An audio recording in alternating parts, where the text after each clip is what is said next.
Hello guys, आप लोगों का स्वागत है मेरे यूट्यूब चैनल पे। आज मैं सुनाने वाली हूँ मूर्तिकार की कहानी।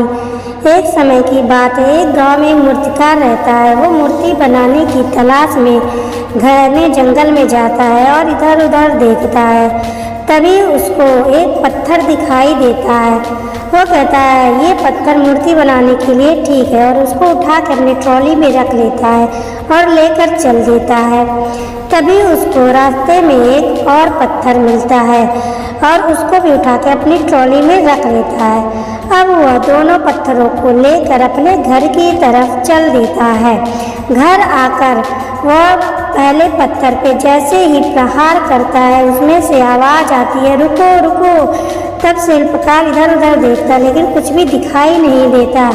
और फिर जैसे ही वो हथौड़ा मारता है, फिर पत्थर में से आवाज़ आती है, अरे मुझे मत मारो, मुझे बहुत चोट लग रही है, मुझे दर्द हो रहा है, कृपा करके किसी और पत्थर से मूर्ति बना लो, मुझे छोड़ दो।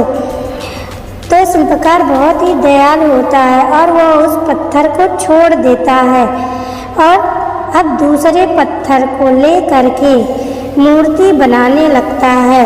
अब दूसरे पत्थर को तराश के वो अच्छी सी एक गणेश जी की मूर्ति बनाता है। बहुत ही सुंदर मूर्ति होती है। तभी गांव के लोग मूर्ति को लेने के लिए आते हैं और उसके पास आकर बोलते हैं, अरे ओ शिल्पकार, तुमने मूर्ति बना दिया जो मंदिर में स्थापित करना है? तो शिल्पकार बोलता है, हाँ मैंने बना दिया और ले जाइए। तब कहता है कि रुकिए, मूर्ति के साथ एक पत्थर भी ले लीजिए, नारियल फोड़ने के लिए काम आ जाएगा। और वह इधर उधर देखता है और तभी उसको वह दूसरा पत्थर दिखाई देता है और वह कहता है, रुकिए रुकिए, ये पत्थर ले जाइए, ये नारियल फोड़ने के लिए बहुत ही अच्छा है। और वह पत्थर उठा करके उन लोगों को दे देता है। अब वो पत्थर मूर्ति के साथ रख के वो अपने साथ लेके जाते हैं।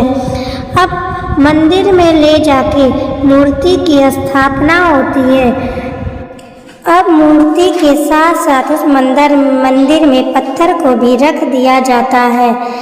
अब मूर्ति की स्थापना हो जाती है। लोग उस पे आकर के फूल चढ़ाते हैं, उसका अभिषेक करते हैं, उस पे दूध चढ़ाया जाता है, उस पे मिठाइयाँ चढ़ती हैं, रोज रोज अच्छी चीज़ें चढ़ती हैं। वहीं अब पत्थर बोलता है कि तुम्हारे तो बहुत ही मज़े हैं, तुम्हारा कितना मज़ा है, तुम पे तो कितनी अच्छी चीज़ें चढ़ रही हैं, फूल चढ़ रहा है और दूध चढ़ रहा है, और मुझे देखो मैं यहाँ पे पड़ा हुआ हूँ। तभी एक आदमी आकर उस पर नारियल फोड़ने लगता है और वह चिल्लाता है, अरे मुझ पर नारियल मत फोड़ो, मुझे बहुत चोट लग रही है। लेकिन आदमी उस पर फोड़ता ही रहता है नारियल।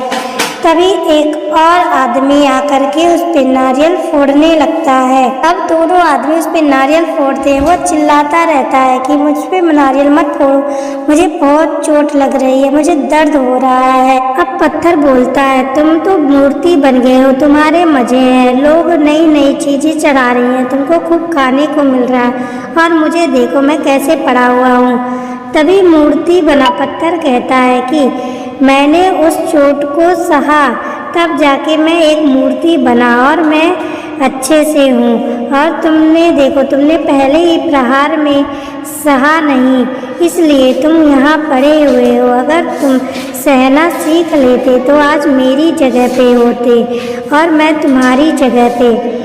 तब कहता है कि शायद तुम सही कह रहे हो, हमें आसान रास्ता नहीं चुनना चाहिए। तब मूर्ति कहता है कि तुम धैर्य रखो और थोड़ा सा धीरज रखो, सब कुछ ठीक हो जाएगा, लेकिन तुम्हें इसके लिए थोड़ा सा सहना पड़ेगा। तब पत्थर कहता है ठीक है। तभी वहाँ पे एक आदमी आता है और जैसे ही नारियल फोड़ने जाता है वो आंखें बंद कर लेता है।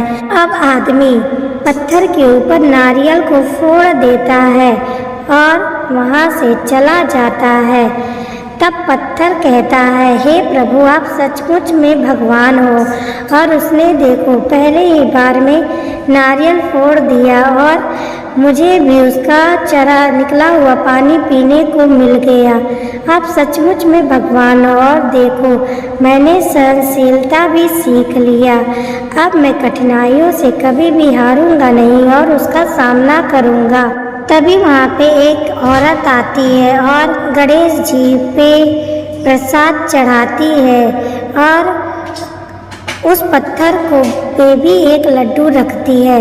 अब भगवान जी के साथ साथ पत्थर को भी लड्डू खाने को मिलता है और वो कहता है सही बात है, हमेशा कठिनाइयों का जो सामना करता है उसके साथ अच्छा ही होता है। तो इस कहानी से हमें यह सीख मिलती है कि हमें हमेशा कठिनाइयों के सामने डरना नहीं चाहिए और आसान रास्ता नहीं चुनना चाहिए। हमें हमेशा कठिनाइयों का सामना करना चाहिए। अगर ये कहानी आपको अच्छी लगी हो तो लाइक, सब्सक्राइब और शेयर करें। धन्यवाद।